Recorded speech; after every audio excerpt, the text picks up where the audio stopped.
Shalom jemaat yang terkasih dalam nama Tuhan. Kita bersyukur kepada Tuhan pada hari ini kita kembali datang beribadah kepada Tuhan. Saya mengajak kita bersama-sama kita akan mengambil satu dulu di hadapan Tuhan. Kita akan mempersiapkan hati kita untuk menghadap Allah kita pada pagi hari ini.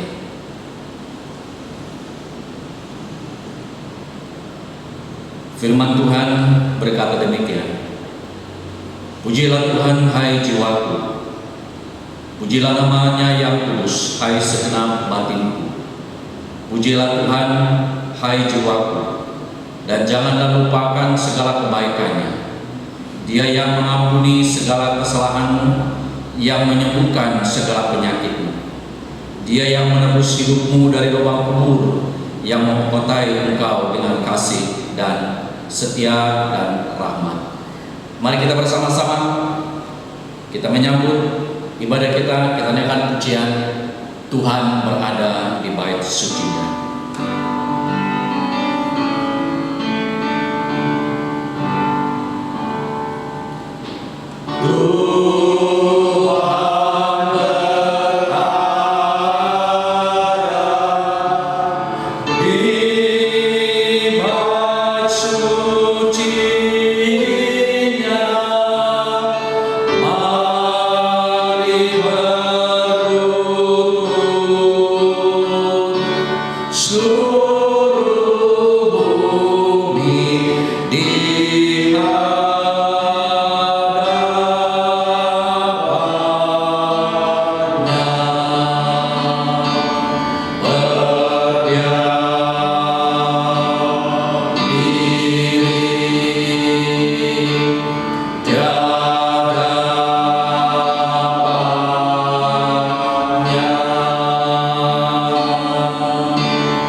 Dengan meyakini bahwa pertolongan kita adalah dalam nama Tuhan yang menjadikan langit dan bumi, yang tetap setia untuk selama-lamanya dan tidak meninggalkan perbuatan tangannya.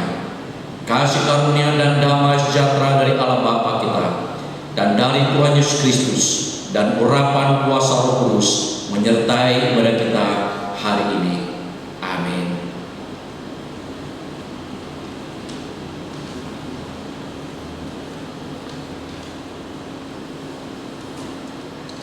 Masih dengan sikap berdiri, mari kita membacakan ayat penuntun kita.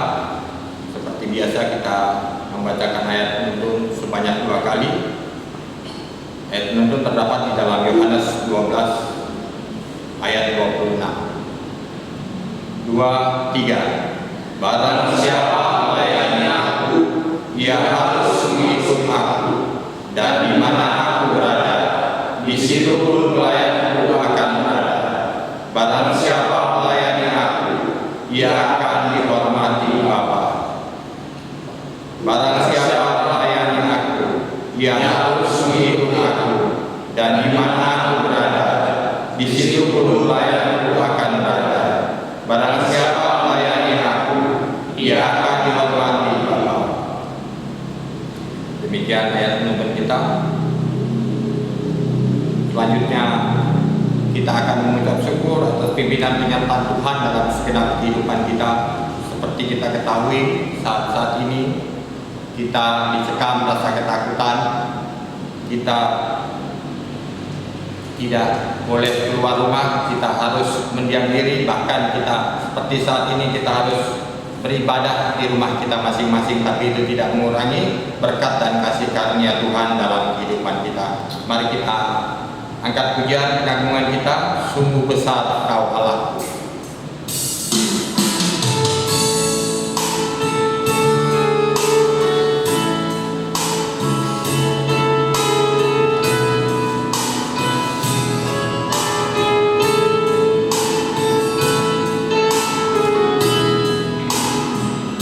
Bila ku lihat bintang kegelapan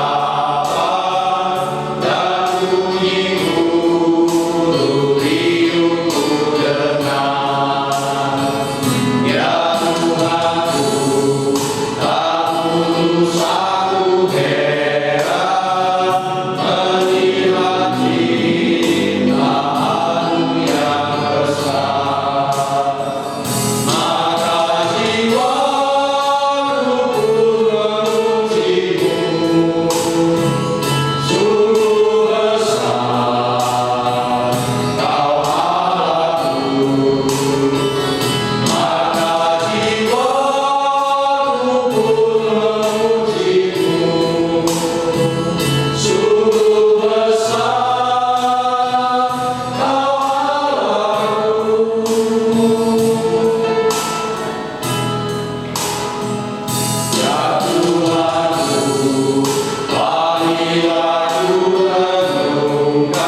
kediaman masing-masing dipersilahkan dulu.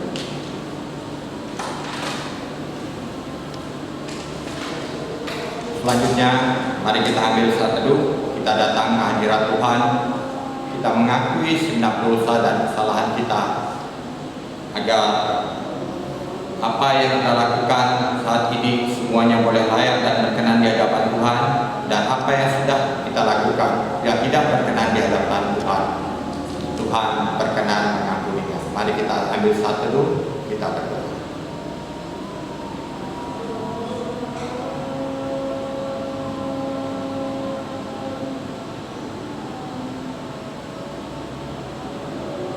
Ya Tuhan Allah yang bertata dalam kerajaan surga, inilah semua kami anak-anak-Mu ya Bapa. Kami tersungkur di hadapan, kami mengakui segenap dosa dan kesalahan kami ya Bapa, yang kami perbuat, yang menyakiti sesama, terlebih menyakiti Engkau. Kami mengucap syukur dan berterima kasih ya Bapa, karena kami mengetahui bahwa Engkau yang berhak untuk mengampuni kami, hanya Engkau saja yang dapat mengampuni kami. Oleh sebab itu ya Bapa, kami berserah kepadamu ya Bapa. Sekali lagi kami mohon ampun ya Bapa atas segenap dosa dan kesalahan kami, dan kami mohon pertolongan Tuhan. Biarlah ke depan dalam segenap kehidupan kami boleh hidup dan berjalan pada ketetapan-ketetapan Tuhan semata. Terpujilah nama-Mu ya Bapa. Dalam nama Tuhan kami Yesus kami berdoa dan bersyukur. Amin. Selanjutnya saya akan membacakan berita anugerah. Berita anugerah kita pada hari ini terdapat dalam Mazmur 103 ayat 8 sampai dengan ayat yang ke-14. Saya akan membacakannya. Demikian bunyi firman Tuhan. Tuhan adalah penyayang dan pengasih, panjang sabar dan berlimpah kasih setia. Tidak selalu Ia menuntut dan tidak untuk selama-lamanya Ia mendendam. Tidak dilakukannya kepada kita setimpal dengan dosa kita, dan tidak dibalasnya kepada kita setimpal dengan kesalahan kita. Tetapi setinggi langit di atas bumi, demikian besarnya kasih setianya atas orang-orang yang takut akan Dia. Sejauh timur dari barat, demikianlah dijauhkannya daripada kita pelanggaran kita. Seperti Bapa sayang kepada anak-anaknya, demikian Tuhan sayang kepada orang-orang yang takut akan Dia. Sebab Dia sendiri tahu apa kita. Dia ingat bahwa kita ini debu. Demikianlah berita anugerah kita pada pagi hari ini.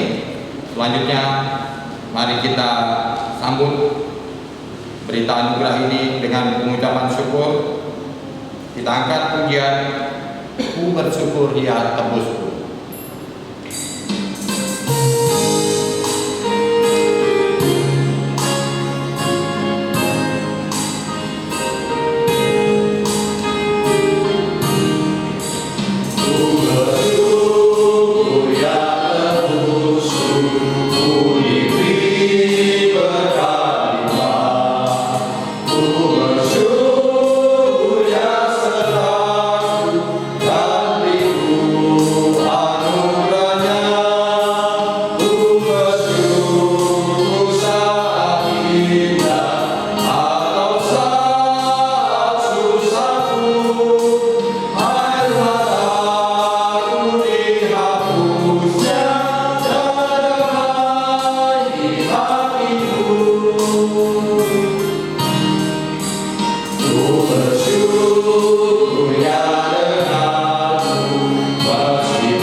Dan sebagai orang yang percaya kepada Tuhan, mari kita mengikrarkan pengakuan iman rasuli.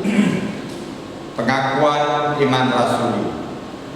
Aku percaya kepada Allah, Bapa yang Maha Kuasa, Khalik langit dan bumi, dan pada Yesus Kristus, Anaknya yang tunggal, Tuhan kita, yang dikandung daripada Roh Kudus, lahir dari anak darah Maria, yang menderita sengsara di bawah pemerintahan Pontius Pilatus, disalibkan, mati dan dikuburkan, turun ke dalam kerajaan maut.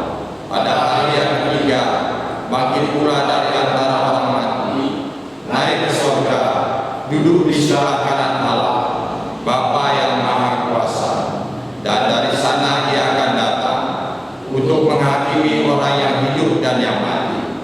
Aku percaya pada Roh Kudus, gereja yang kudus dan am, persekutuan orang kudus, pengampunan dosa, kebangkitan orang mati, dan hidup yang kekal. Amin. Bapak Ibu sekalian, silakan duduk kembali.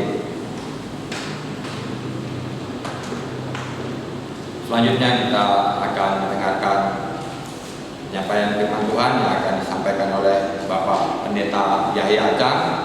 Firman Tuhan pada siang hari ini diberi tema datang sebagai pelayan yang melayani.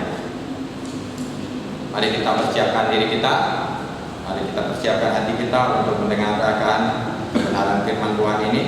Kita angkat pujian 270, penuhiku dengan firman.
Bapa kami yang di sorga, Bapa yang penuh kasih, kami bersyukur kepadamu ya Tuhan, oleh karena kasih karunia dan kebaikan Tuhan dalam kehidupan pribadi kami masing-masing sampai pada hari ini ya Tuhan. Kami bersyukur kepadamu di mana kesempatan saat ini ya Tuhan, Engkau memberikan kepada kami waktu untuk bersama-sama beribadah kepada Tuhan. Yang walaupun kami dalam kondisi yang kurang memungkinkan untuk kami bersama-sama berkumpul di gereja, tetapi tidak mengurangi kami untuk datang beribadah kepada Tuhan. Dan kami pada saat ini ya Tuhan, kami akan mendengarkan firman-Mu Tuhan berkati kami semua, baik yang menyampaikan bahkan juga yang mendengarkan. Biarlah firman-Mu ini ya Tuhan menjadi berkat dalam kehidupan pribadi kami, di mana saat ini ya Tuhan masa-masa Prapaskah kami menyambut Jumat Agung dan Paskah. Karena Dia Bapa, melalui firman-Mu kami semakin hari kami semakin mencintai dan mengasihi Tuhan yang telah menyelamatkan kami. Berfirmanlah kepada kami ya Tuhan, kami siap menyambut kebenaran firman-Mu. Kami berserah dan kami berseru dalam nama Yesus. Amin. Saya mengajak kita bersama-sama pada hari ini membuka firman Tuhan yang saya ambil dari Injil Markus pasalnya yang ke-10, ayatnya yang ke-35 sampai ayatnya yang ke-45. Injil Markus pasalnya yang ke-10, ayat 35 sampai ayatnya yang ke-45. Bapak Ibu yang ada di rumah bisa menyimak di dalam Alkitabnya masing-masing. Saya akan membaca bagi kita semua. Firman Tuhan berkata demikian. Lalu Yakobus dan Yohanes, anak-anak Zebedeus, mendekati Yesus dan berkata kepadanya, "Guru, kami harap supaya Engkau kiranya mengabulkan suatu permintaan kami." Jawabnya kepada mereka, "Apa yang kamu kehendaki aku perbuat bagimu?" Lalu kata mereka, "Perkenankanlah kami duduk dalam kemuliaan kelak, yang seorang lagi di sebelah kananmu dan yang seorang di sebelah kirimu." Tetapi kata Yesus kepada mereka, "Kamu tidak tahu apa yang kamu minta. Dapatkah kamu meminum cawan yang harus kuminum dan dibaptis dengan baptisan yang harus kuterima?" Jawab mereka, "Kami dapat." Yesus berkata kepada mereka, Memang kamu akan minum cawan yang harus kuminum dan akan dibaptis dengan baptisan yang harus kuterima. Tetapi hal duduk di sebelah kananku atau di sebelah kiriku, aku tidak berhak memberikannya. Itu akan diberikan kepada orang-orang bagi siapa itu telah disediakan. Mendengar itu, ke-10 murid yang lain menjadi marah kepada Yakobus dan Yohanes. Tetapi Yesus memanggil mereka lalu berkata, "Kamu tahu bahwa mereka yang disebut pemerintah bangsa-bangsa memerintah rakyatnya dengan tangan besi, dan pembesar-pembesar menjalankan kuasanya dengan keras atas mereka. Tidaklah demikian di antara kamu. Barang siapa ingin menjadi besar di antara kamu, hendaklah ia menjadi pelayan. Dan barang siapa ingin menjadi yang termuka di antara kamu, hendaklah ia menjadi hamba untuk semua. Karena Anak Manusia datang bukan untuk dilayani, melainkan untuk melayani dan untuk memberikan nyawanya menjadi tebusan bagi banyak orang." Firman Tuhan kita baca sampai di sini. Saudara, pada bulan April ini tema kita adalah pengorbanan Kristus, di mana tema ini adalah kita buat untuk menyambut yaitu Jumat Agung dan Paskah. Nah, selama bulan April ini kita akan berbicara tentang bagaimana pengorbanan Kristus dalam kehidupan Dia dan menyelamatkan kita sebagai manusia yang berdosa. Mungkin kita bertanya bahwa apa sih hubungannya dengan kondisi yang terjadi pada saat ini? Saudara, bagaimanapun kondisi dan situasi yang terjadi, firman Tuhan itu tetap up to date dalam kehidupan kita. Dan kita yang saat ini berada di rumah masing-masing, saya percaya bahwa berita Paskah itu senantiasa mengiring perjalanan kehidupan kita, dan kita akan merayakannya secara bersama-sama, bahkan bersama dengan anggota keluarga kita di rumah. Dan pada hari ini saya mengajak kita melihat dalam bagian ini dengan tema datang sebagai pelayan yang melayani. Saudara, dalam khotbah di awal tahun 1968, Martin Luther King mengutip perkataan Yesus dari Markus pasal 10 ayat yang ke-35 sampai 45 tentang hal melayani. Kemudian King mengatakan setiap orang bisa menjadi besar karena setiap orang bisa melayani. Anda tidak perlu gelar sarjana untuk bisa melayani. Anda tak perlu membuat suatu kalimat yang sempurna bisa melayani. Anda tak perlu mengetahui tentang Plato dan Aristoteles untuk melayani. King berkata, Anda hanya perlu sebuah hati yang penuh kasih karunia dan jiwa yang digerakkan oleh kasih. Saudara, apa yang sebenarnya dikatakan oleh Luther King ini mengoreksi setiap hati kita, setiap orang yang percaya, yang ingin berkuasa, yang ingin menjadi besar. Namun itulah yang terjadi dalam kehidupan manusia pada saat ini. Manusia yang berdosa itu sangat ingin mempunyai kuasa. Manusia yang berdosa ingin menjadi besar. Ini berbeda dengan Tuhan Yesus. Yesus adalah Allah yang sejati, yang punya segala sesuatunya, memiliki kuasa melampaui segala sesuatu, harus menggenapi kehendak Bapa, yaitu melayani. Nah, saudara kasih orang nama Tuhan, memiliki kekuasaan itu bukanlah dosa. Mendapatkan kedudukan yang tinggi juga tidak salah. Namun ketika semuanya ini menjadi tolak ukur kita untuk menjadi besar, maka hal ini menjadi persoalan. Nah, perhatikan di dalam bagian yang sudah kita baca pada hari ini, bagaimanakah permintaan dari Yakobus dan Yohanes dalam bagian ini. Mereka memintanya secara langsung. Tetapi sebelumnya, saudara, kalau kita melihat di dalam Injil Matius pasal 20 ayat yang ke-20 sampai 28, di sana mencatat bahwa permintaan mereka berdua ini itu melibatkan ibu mereka, yaitu Salome.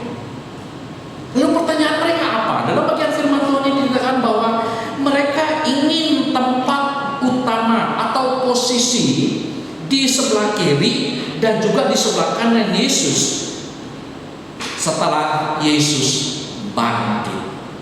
Nah, mereka berpikir bahwa kerajaan Yesus itu berasal dari dunia ini, seperti penguasa-penguasa yang ada di dunia ini. Lalu Yesus berkata kepada mereka dalam ayat yang ke-38, dia berkata, kamu tidak tahu apa yang kamu minta. Artinya, saudara, apa? Mereka tidak tahu bagaimanakah mencapai tempat-tempat kehormatan itu. Mereka juga tidak tahu apa yang mereka minta. Mereka hanya tahu melihat tujuan akhir, tetapi jalan untuk menuju pada kemuliaan itu mereka tidak mengerti. Nah, maka Yesus mengingatkan mereka bahwa sebelum masuk ke dalam tempat kemuliaan itu, ia berkata ada salib terlebih dahulu. Maksudnya adalah penderitaan terlebih dahulu. Itulah sebabnya tidak ada kemuliaan tanpa salib. Dan siapa yang ingin mendapatkan kemuliaan harus rela merendahkan dirinya di hadapan Tuhan. Dan Yesus berkata kepada Yakobus dan Yohanes, apakah mereka siap minum cawan dan baptisan sebelum mendapatkan kemuliaan? Nah, di sini Tuhan Yesus memberikan dua gambaran, yaitu apa? Cawan. Cawan itu adalah gambaran tentang penderitaan. Cawan itu adalah gambaran tentang hukuman. Cawan itu adalah gambaran tentang kematian. Nah, sedangkan baptisan itu adalah terendam air. Dibaptis berarti merendamkan diri, bahkan membenamkan diri dengan penuh kepatuhan atau pengorbanan diri sendiri. Nah, apakah mereka sanggup? Nah, dengan sangat yakin Yakobus dan Yohanes menjawab, kami sanggup.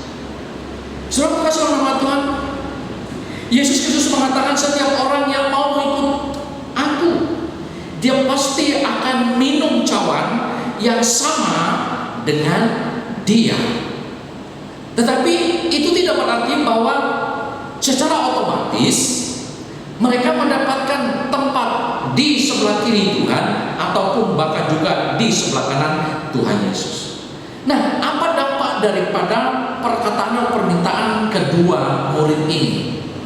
Dampaknya adalah dalam ayat 42 dikatakan bahwa para murid yang lain itu marah kepada Yohanes dan Yakobus atas permintaan mereka. Kenapa mereka marah? Ternyata sebenarnya mereka pun menginginkan posisi yang sama, tetapi mereka tidak berani meminta. Maka Tuhan Yesus kembali memberikan pengajaran untuk apa? Mengubah pola pikir mereka. Bahkan Tuhan Yesus memperkenalkan konsep yang terbesar sebagai pelayan yang melayani, yaitu apa? Rela menderita karena nama Kristus, rela merendahkan diri, dan rela sekali lagi menghadapi yang namanya penyayaan. Siapakah yang sanggup menjalankan konsep ini selain daripada Tuhan Yesus? Saudara keselamatan Tuhan, kalau kita melihat saat ini pemimpin yang sejati sebenarnya adalah pemimpin yang rela melayani. Pemimpin yang benar itu adalah rela menjadi seorang pelayan terlebih dahulu. Dan Yesus berkata, siapa yang mau menjadi terbesar, jelas dia berkata, rela menjadi yang terkecil. Siapa mau tahta yang tertinggi, dia harus rela turun ke tempat yang paling bawah. Nah, saudara kasih nama Tuhan, dari bagian ini apa yang dapat kita pelajari? Dari Yesus datang sebagai hamba yang melayani. Saudara perhatikan dalam ayat yang ke-35 sampai ayat yang ke-37. Saya akan membaca ulang. Lalu Yakobus dan Yohanes anak Zebedeus mendekati Yesus dan berkata kepadanya, Guru, kami harap supaya engkau kiranya mengabulkan satu permintaan kami. Jawabnya kepada mereka, apa yang kamu kehendaki, aku perbuat kamu. Lalu kata mereka, perkenankanlah kami duduk dalam kemuliaan-Mu, kelak yang seorang lagi di sebelah kananmu dan yang seorang di sebelah kiri. Jadi yang pertama, saudara, apa yang mau kita pelajari dari bagian ini? Yang pertama adalah seorang pelayan harus waspada terhadap ambisi. Harus waspada, hati-hati yang namanya adalah ambisi. Saudara, menurut Kamus Besar Bahasa Indonesia, ambisi itu adalah keinginan, hasrat, nafsu yang besar untuk menjadi sesuatu atau memperoleh atau mencapai sesuatu, seperti misalkan pangkat ataupun kedudukan ataupun apa itu dalam sebuah organisasi. Jadi singkatnya, ambisi dapat diartikan sebagai keinginan keras mencapai sesuatu, ataupun dalam bahasa sederhana adalah cita-cita ataupun harapan. Nah, saya kutip perkataan daripada seorang psikolog yang ternama Tika Bisono. Dia berkata bahwa setiap manusia harus memiliki yang namanya sikap ambisi. Setiap orang harus memiliki sikap ambisi, dan ambisi itu sendiri adalah baik. Karena ambisi merupakan cita-cita atau apa yang diinginkan supaya seorang itu bisa survive dalam hidupnya. Dan kalau seseorang tidak memiliki ambisi, dikatakan berarti dia tidak mengisi kehidupannya. Atau jika seseorang tidak memiliki ambisi, dia tidak memiliki gairah dalam mengisi kehidupannya. Nah, di sini kita melihat bahwa ada ambisi yang positif dan ada ambisi yang negatif. Membedakan kedua ambisi ini, baik itu positif dan negatif, memaksa seseorang untuk menemukan mengapa ia menginginkan kekuasaan itu, mengapa ia menginginkan posisi itu, dan bagaimana ia akan mendapatkan posisi tersebut.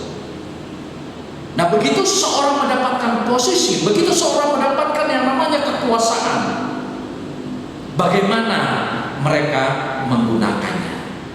Saudara, ambisi yang positif, sekali lagi, ini mendorong seseorang untuk menghasilkan yang namanya karya yang lebih baik dan meraih prestasi yang lebih baik sebelumnya.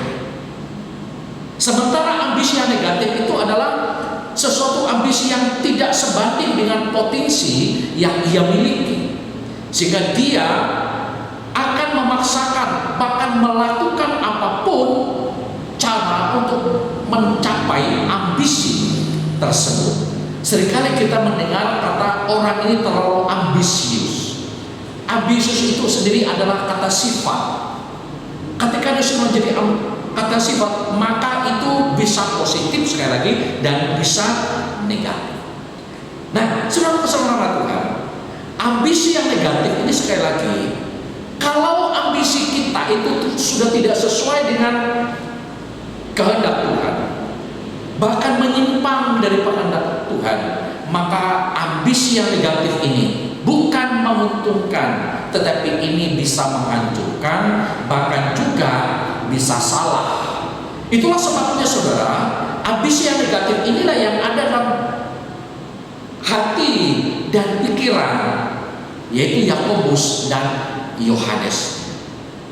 Mereka mengejar kedudukan terhormat hanya untuk memuaskan keinginan mereka, hanya untuk memuaskan keegoisan mereka.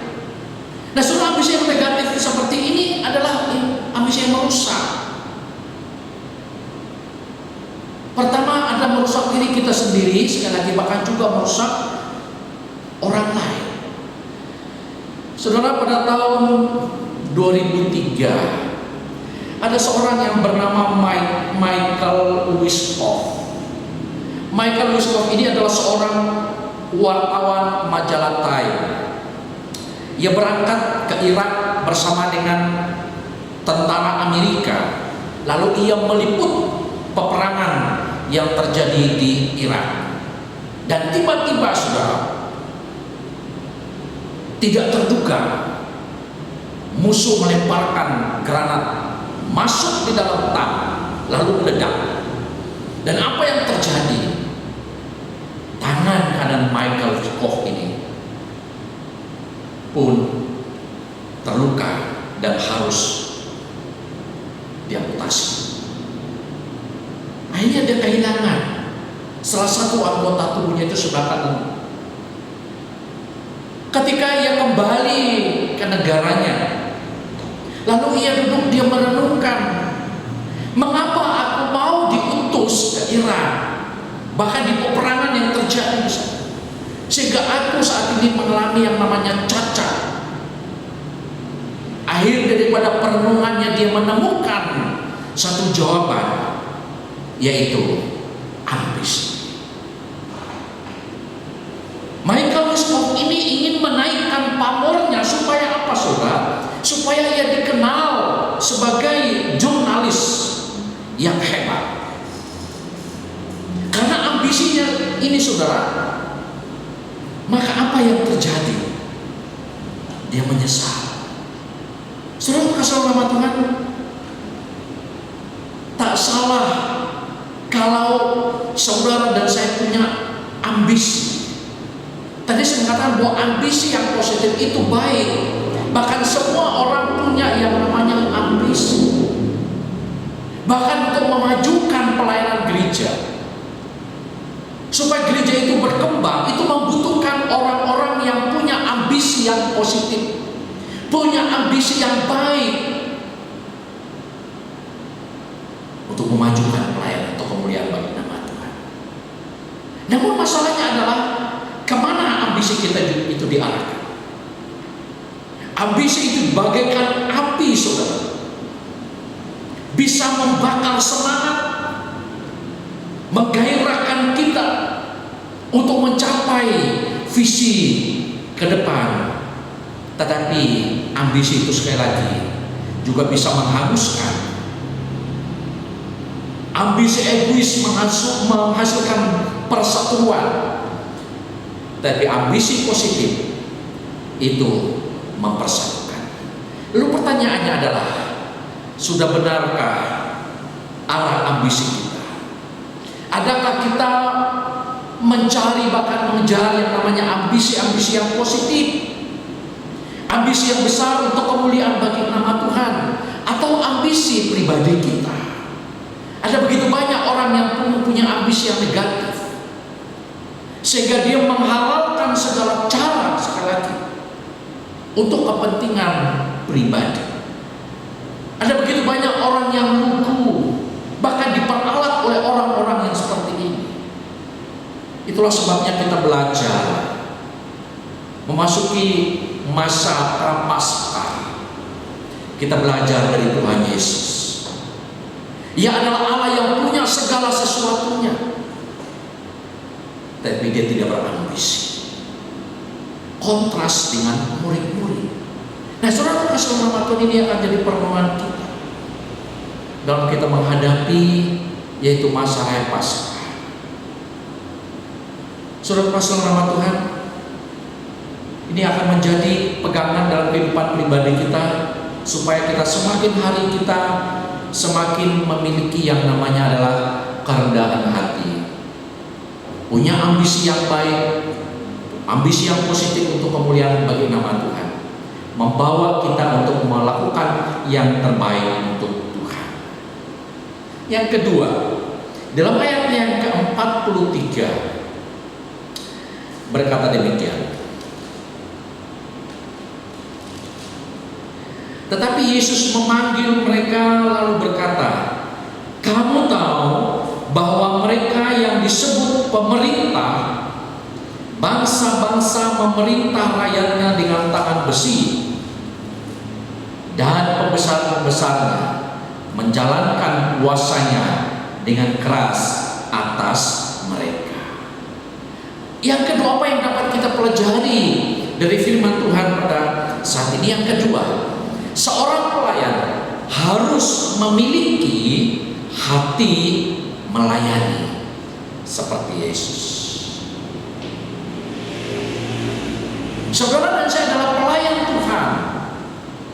Dimanapun kita berada, kita adalah seorang pelayan Tuhan. Tapi masalahnya adalah, apakah kita ini memiliki hati yang melayani?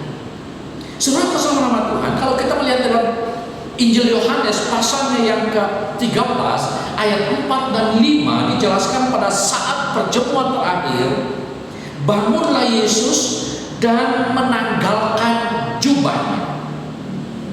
Perhatikan, Yesus bangun, dia menanggalkan jubahnya, lalu dia menuangkan air ke dalam sebuah basi dan mulai membasuh kaki murid-murid. Lalu kemudian Yesus menjelaskan kepada muridnya alasan dia melakukan semuanya itu, saudara, dengan berkata, sesungguhnya seorang hamba tidak lebih tinggi daripada tuannya, atau seorang utusan daripada dia yang mengutusnya.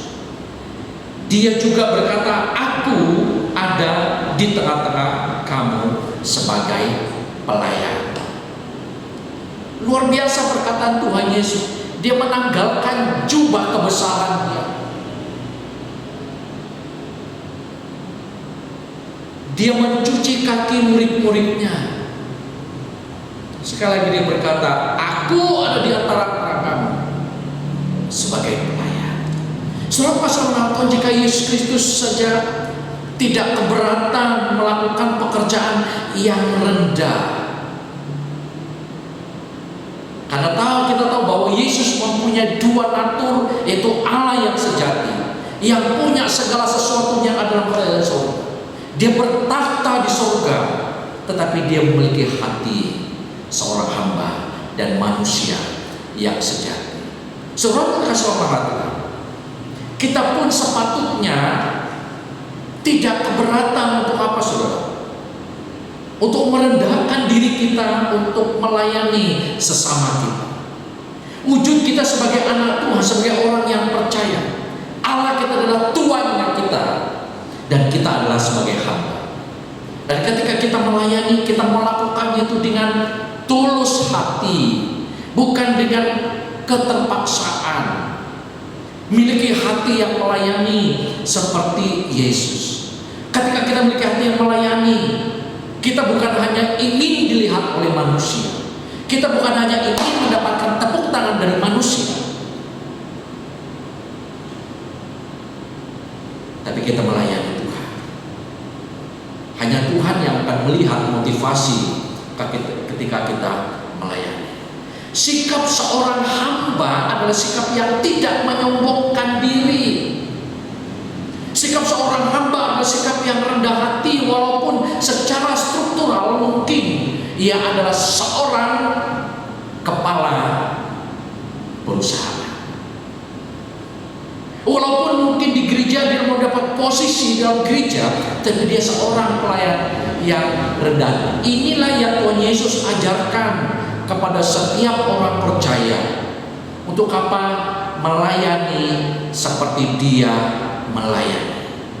Saudara, di dalam gereja, hamba Tuhan dan pejabat gereja bukanlah pelayan pemerintahan di mana bergaya seperti pejabat negara, melainkan memiliki sikap yang rendah hati dan mau melayani. Saudara, posisi hamba dalam seluruh Alkitab menunjukkan bahwa hamba itu adalah memang milik seseorang. Kata hamba itu adalah milik seseorang dan memiliki kewajiban untuk apa? Melaksanakan tugas sesuai keinginan majikan. Kita ini adalah miliknya Tuhan.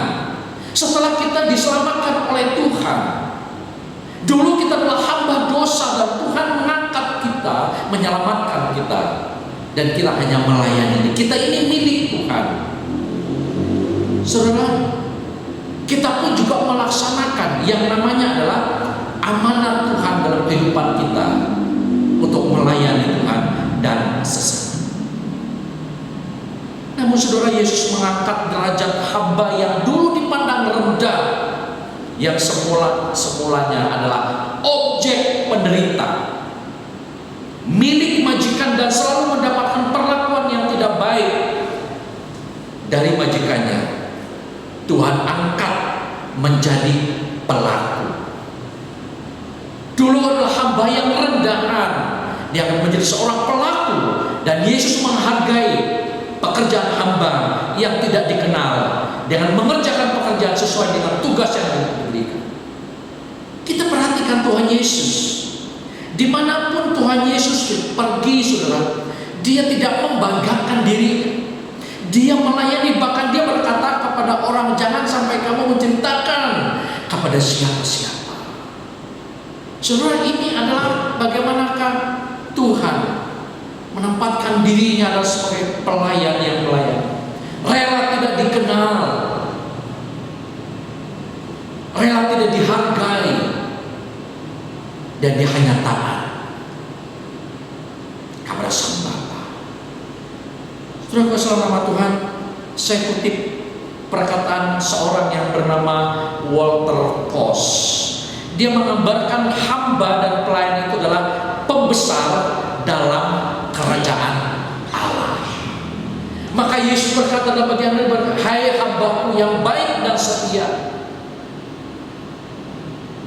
Dia memberikan tempat bahkan kedudukan dalam kerajaan Tuhan. Kenapa melakukan pelayanan itu dengan baik? Hamba dan pelayan tugasnya adalah melayani dan rendah hati sebagai pekerja dalam kerajaan Allah. Nah, saudara-saudara, ini kita pelajari poin yang kedua. Yesus datang melayani, dan dari kehidupan pribadinya yang rendah hati dan sikap melayani. Inilah yang harus kita terapkan dalam pelayanan kita ke depan ini. Saudara kasih nama Tuhan, saya mengajak kita benar-benar untuk merenungkan kasih Tuhan, merenungkan pengorbanan Kristus dalam kehidupan pribadi kita, supaya kita semakin hari kita menaikkan kualitas pelayanan kita untuk kemuliaan bagi nama Tuhan. Dan melalui itu, pelayanan yang kita lakukan dengan hati seperti hati Yesus yang mau melayani, saya percaya maka gereja kita akan maju untuk kemuliaan bagi nama Tuhan. Yang ketiga, dari ayatnya 43 sampai 44, tidaklah demikian di antara kamu. Barang siapa ingin menjadi besar di antara kamu, hendaklah ia menjadi pelayanmu. Dan barang siapa ingin menjadi yang terkemuka di antara kamu, hendaklah ia menjadi hamba untuk semua. Karena Anak Manusia datang untuk melayani. Karena Anak Manusia juga datang bukan untuk dilayani, melainkan untuk melayani dan untuk memberikan nyawanya menjadi tebusan bagi banyak orang. Apa yang kita teladani dari Yesus datang sebagai pelayan?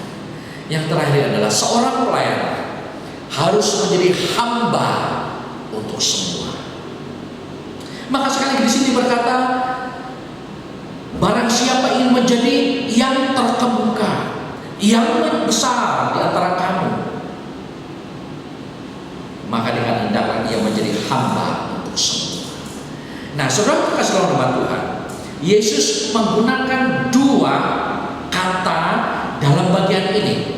Sekali lagi dia berkata di sini mengatakan ayat 43, hendaklah ia menjadi pelayanmu.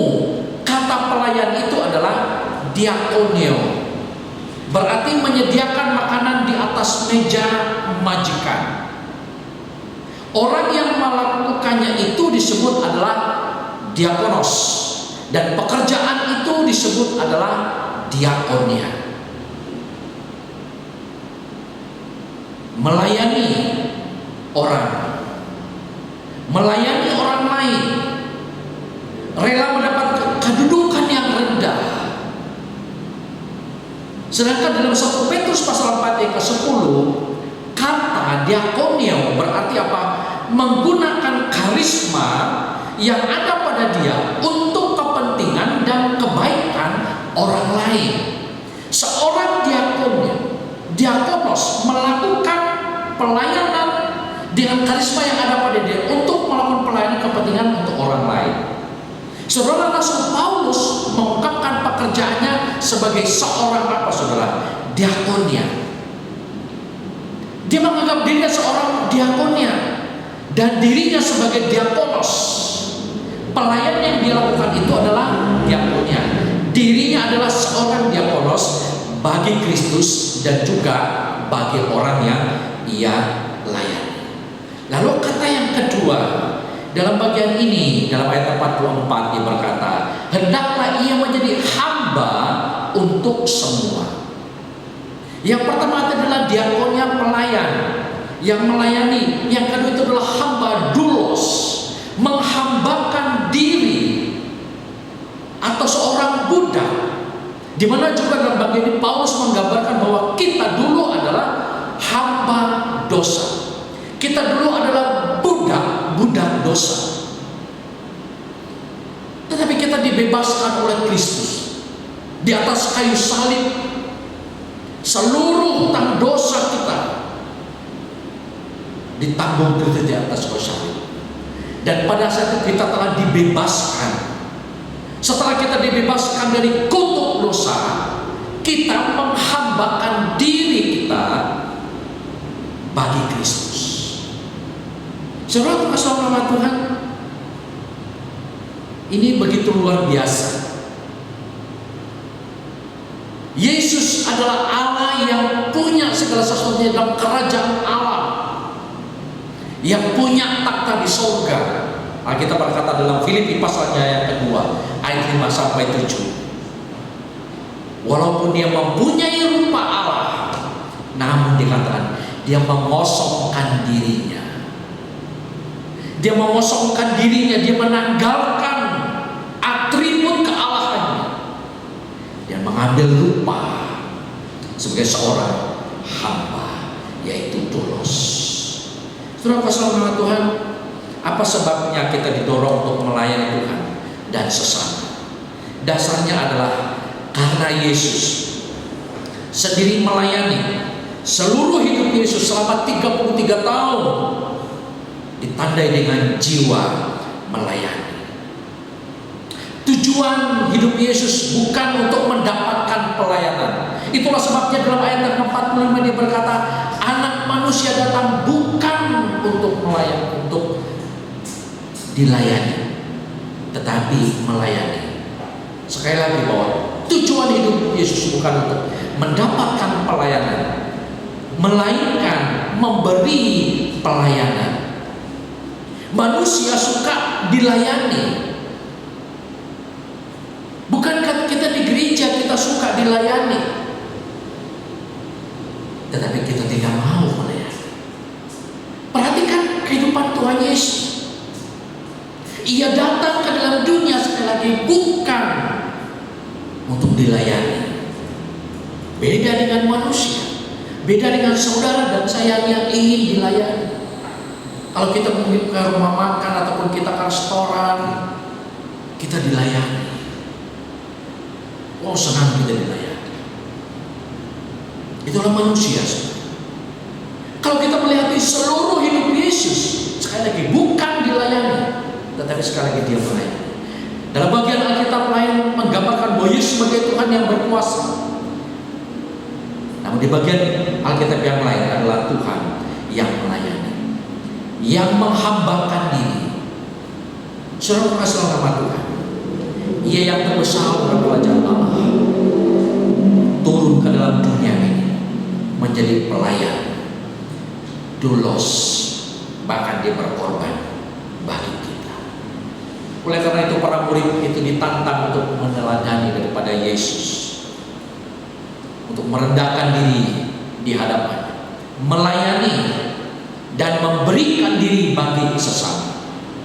Jiwa daripada Kristus adalah melayani dan menghamba. Itulah juga jiwa kita sebagai seorang anak Tuhan, sebagai pengikut-pengikut Kristus, dan orang yang mau belajar bersama atau berjalan bersama dengan Kristus adalah orang yang rela melayani dan menghambakan diri pada Kristus. Namun saudara, dalam pelaksananya memang tidak mudah. Tidak mudah, saya katakan demikian.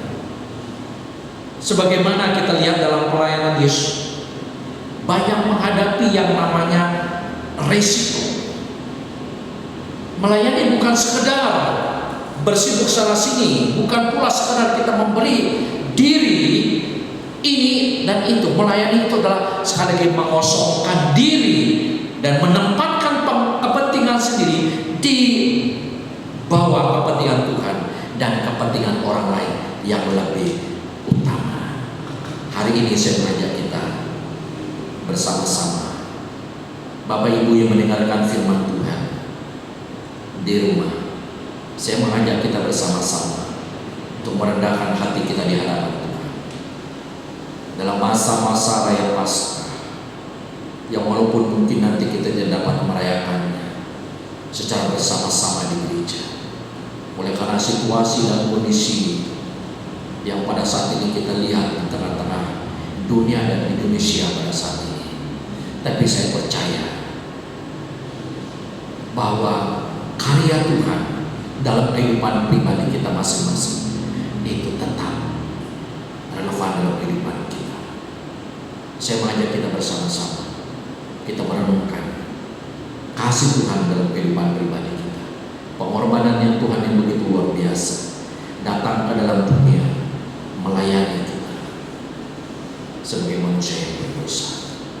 Mari kita sebagai seorang pelayan Tuhan meneladani Yesus yang adalah hamba, yang punya segala sesuatunya datang ke dalam dunia ini. Saya mengajak kita berdoa. Bapa kami yang di surga, kami bersyukur kepada-Mu ya Tuhan. Kau telah berfirman kepada kami pada saat ini. Biarlah firman-Mu ini ya Tuhan benar-benar tertanam dalam hati kami. Kami mohon Roh-Mu yang kudus senantiasa memberkati bahkan mengurapi kami, memampukan kami untuk meneladani Kristus yang datang melayani. Terpujilah nama-Mu ya Tuhan. Hamba-Mu telah berhenti berbicara, tapi biarlah Roh-Mu yang kudus senantiasa menolong kami, bahkan memeteraikan firman-Mu terus dalam hati dan pikiran kami. Dan semakin hari kami semakin menjadi anak Tuhan yang mau melayani Tuhan seumur hidup kami. Terpujilah nama-Mu Bapa. Kami bersyukur dan kami berdoa dalam nama Yesus. Amin.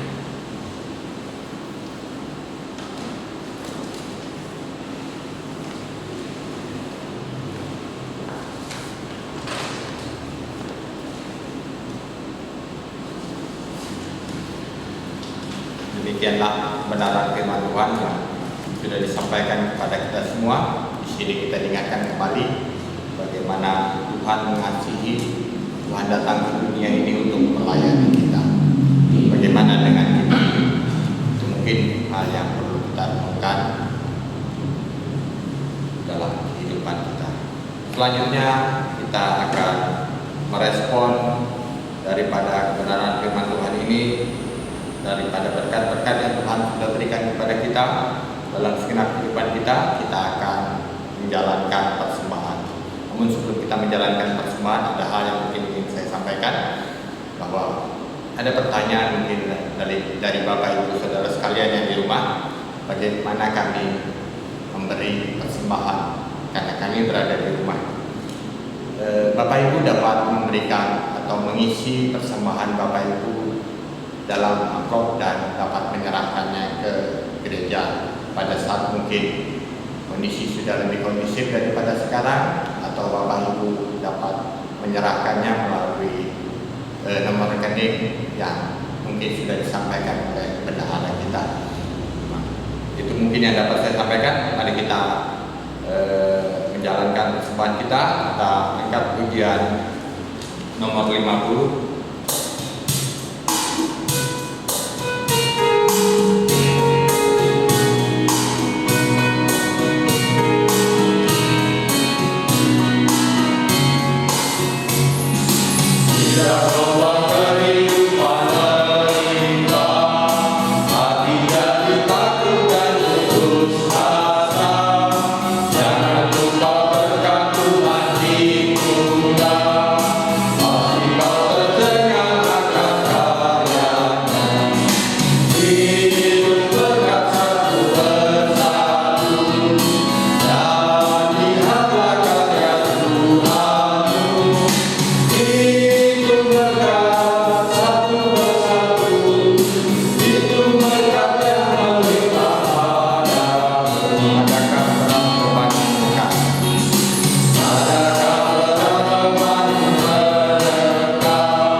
Mari kita berdoa. Bapa di surga, kami tak henti-hentinya mengucap syukur dan berterima kasih untuk semua kebaikan Tuhan, cinta kasih Tuhan yang terus Tuhan nyatakan dalam kehidupan kami. Bahkan ketika kami boleh ada sampai detik ini, kami boleh merasakan anugerah Tuhan yang begitu melimpah dalam kehidupan kami. Meskipun di luar sana situasi dan kondisi yang tidak memungkinkan, tapi kami yakin dan percaya Tuhan yang mengizinkan kami ada di dalam kondisi ini, maka Tuhan juga akan terus memampukan kami untuk bisa melewati hari demi hari kami. Untuk Tuhan kami sangat mengucap syukur dan berterima kasih untuk semua ini Tuhan. Dan saat ini Tuhan, kami bersyafaat di hadapan Tuhan. Kami mau menyerahkan ke dalam tangan Tuhan buat bangsa dan negara kami. Kami berdoa Tuhan di tengah-tengah situasi dan kondisi saat ini, virus corona yang sedang terjadi di mana-mana di seluruh belahan dunia, termasuk di negara kami yang kami cintai, Indonesia. Tuhan kiranya dapat memberkati pemerintah kami yang terus berjuang dan tak henti-hentinya, tak lelah-lelahnya mereka untuk bisa sebisa mungkin untuk melakukan yang terbaik, untuk bisa mengantisipasi penyebaran virus ini Tuhan. Tuhan berkati mulai dari Pak Presiden, bahkan juga semua menteri yang terkait. Tuhan berikan mereka kekuatan, memberikan mereka kesehatan yang daripada Tuhan, bahkan hikmat yang daripada Tuhan. Begitu juga dengan tim medis, para dokter, perawat yang ada di garis depan Tuhan, yang mempertaruhkan nyawa mereka Tuhan. Biarlah juga terus memberkati mereka Tuhan, menutup bungkus mereka dengan kuasa-Mu, dengan kasih-Mu, sehingga mereka juga dapat menjalankan tugas tanggung jawab mereka dengan baik. Dan kami juga berdoa untuk segala sesuatu yang mereka butuhkan Tuhan, baik itu alat-alat medis, begitu juga dengan obat-obatan. Tuhan berkati, Tuhan sertai, sehingga semuanya ini boleh dicukupkan oleh Tuhan. Dan kami pun mengerti dan memahami bahwa kondisi saat ini juga akan berpengaruh besar terhadap perekonomian yang ada di bangsa negara kami, dan tentunya kami yang sebagai masyarakatnya Tuhan. Kami berdoa biarlah Tuhan Yesus memberkati perekonomian bangsa kami, sehingga meskipun ada wabah virus corona ini Tuhan, yang secara tidak langsung akan memberikan pengaruh yang besar, tapi kami hanya berdoa dan berharap kepada-Mu Tuhan. Biarlah semua yang terlibat di dalamnya boleh menjalankan tugas mereka dengan baik, sehingga mereka pun dapat menciptakan inovasi yang baru, sehingga mampu mempertahankan perekonomian bangsa dan negara kami. Kami serahkan Bapa di surga hanya ke dalam tangan Tuhan untuk bangsa dan negara kami. Saat ini kami datang kepada-Mu Tuhan, menyerahkan ke dalam tangan pengasihan Tuhan buat gereja-Mu. Biarlah Tuhan Yesus memberkati semua gereja yang ada di Indonesia maupun dari luar negeri. Biarlah lewat peristiwa ini Tuhan, gereja-Mu boleh berada di garis depan untuk bisa menjadi pelaku firman yang sejati. Bahkan ketika ada himbauan dari pemerintah, kami pun boleh melaksanakan tugas ini sebagai bentuk tanggung jawab kami, sebagai bentuk penghormatan kami kepada Allah yang telah memberikan pemerintah dan meyakini bahwa pemerintah adalah wakil dari Tuhan yang harus kami patuhi. Bahkan juga kami berdoa Tuhan, buat kesehatan dan kekuatan daripada Tuhan bagi seluruh jemaat Tuhan, bahkan para hamba Tuhan. Biarlah kami senantiasa selalu diberikan hikmat bagi Tuhan untuk bisa mencari solusi yang tepat, bagaimana kami boleh terus menjalankan tugas tanggung jawab kami untuk bisa menyampaikan kebenaran firman Tuhan kepada seluruh masyarakat yang ada, bahkan juga jemaat-jemaat Tuhan. Begitu juga dengan jemaat kami GPI Bontang. Tuhan berkati, Tuhan sertai, Tuhan berkati dari segi ekonomi, Tuhan berkati setiap pekerjaan dan usaha kami Tuhan, dimanapun kami tinggal dan berada. Tuhan berkati. Dan jikalau kami harus berhenti bekerja, dan jikalau kami harus berhenti untuk berusaha, biarlah Tuhan Yesus senantiasa memberkati kami.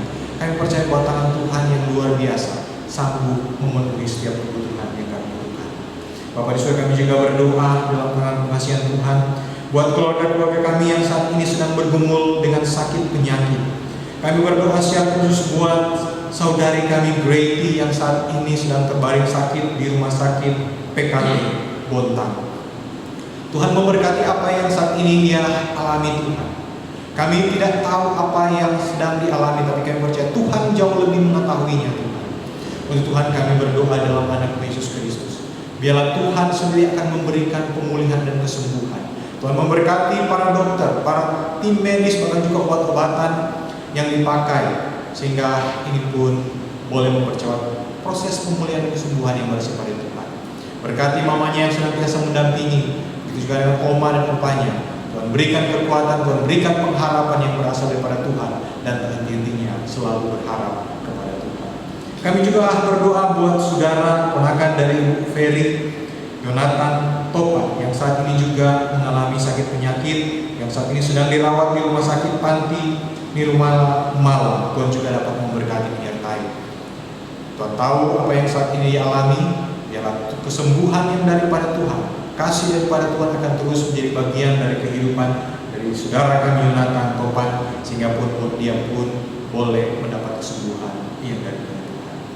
Terima kasih Tuhan, kami juga datang di hadirat Tuhan, menyerahkan untuk pribadi lepas pribadi yang boleh melihat tayangan ini Tuhan, dimanapun kami berada dan kami berdiri. Biarlah Tuhan Yesus memberkati dan menyertai kami. Apapun yang menjadi pergumulan kami, apapun yang menjadi tantangan kami saat ini, Tuhan kiranya dapat melihat dan Tuhan yang menjawab.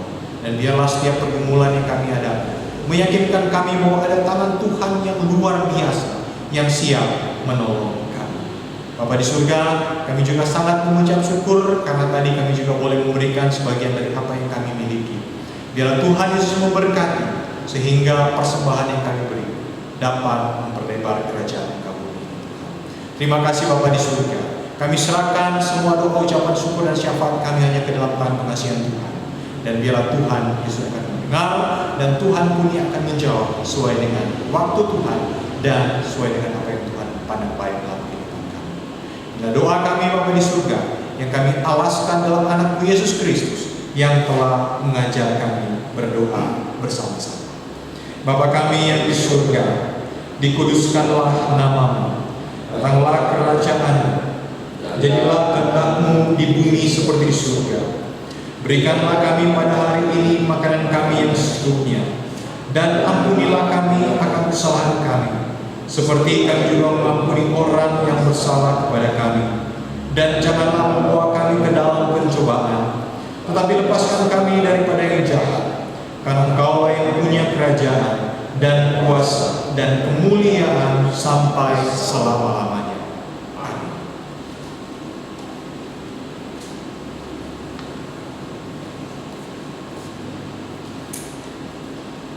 Saudara, mari kita mengakhiri ibadah kita pada siang hari ini. Kita berikan penghormatan kepada Allah Tritunggal dengan pujian, doksologi, dan kita terima berkat Tuhan dan kita pujikan. Amin.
Saudara-saudaraku yang terkasih dalam nama Tuhan, arahkanlah hatimu kepada Tuhan, lakukanlah kebenaran firman Tuhan dalam kehidupan pribadimu, renungkanlah kasih dan kebaikan Tuhan yang telah Tuhan nyatakan dalam kehidupan pribadi kita. Biarlah semakin hari kita semakin mencintai Tuhan, melayani Tuhan dan melayani sesama. Wujud ucapan syukur kita di hadapan Tuhan. Dan biarlah hidup kita dapat memuliakan nama Tuhan. Kita juga menjadi berkat di mana Tuhan tempatkan kita. Serta terimalah berkat Tuhan. kasih karunia dan damai sejahtera dari Allah Bapa, anugerah keselamatan dari Tuhan Yesus Kristus yang telah mati, bangkit, yang naik ke surga. Ia menang, bahkan selalu menang. Penyertaan urapan kuat kuasa, pimpinan sukacita, penghiburan daripada Allah Roh Kudus menyertai saudara sekalian. Kasih-Nya mengalir bagaikan aliran air hidup, mengalir di dalam kehidupan pribadimu, rumah tanggamu, bahkan di tengah-tengah bangsa dan negara kita, mulai saat ini, seterusnya, bahkan sampai Maranatha. Haleluya. Amin.